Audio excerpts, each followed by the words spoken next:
வணக்கம் ராணி கிச்சன்.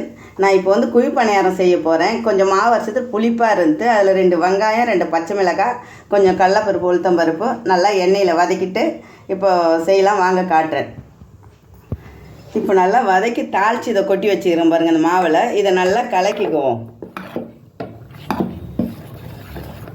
இதில் தேவையான உப்பு போட்டு கலக்குங்க. இதை கலந்துட்டோம் பாருங்கள். வாங்க வீடியோக்குள்ளே போகலாம். இப்போ ஸ்டவ் பற்ற வச்சுட்டேன். அது குழி பணியார சட்டியில் எண்ணெய் தடவி வச்சுருக்கேன். இப்போ எண்ணெய் சட்டி காஞ்சிடுச்சு. இதை ஊற்றுவோம். குழி பணியாரம் ஊற்றுவோம்.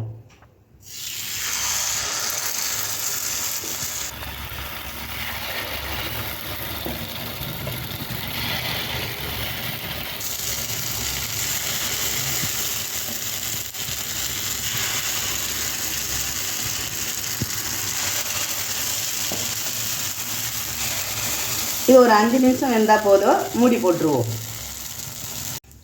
இப்போது வெந்துடுச்சு. நம்ம திருப்பி விடலாம். ஒரு கரண்டி எடுத்துக்கணும், டீஸ்பூன் எடுத்துக்கணும். திருப்பி மெதுவாக எடுத்து விட்டால் அழகாக வரும்.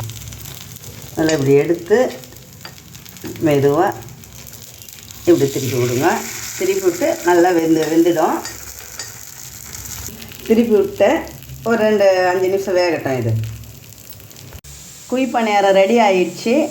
தேங்காய் சட்னி வச்சுக்கிறேன். தேங்காய் சட்னியும் குழி பணியாரத்துக்கும் அட்டகாசமாக இருக்கும். ராணி கிச்சனை பாருங்கள். லைக் பண்ணுங்கள், ஷேர் பண்ணுங்கள், கமெண்ட் பண்ணுங்கள். வணக்கம்.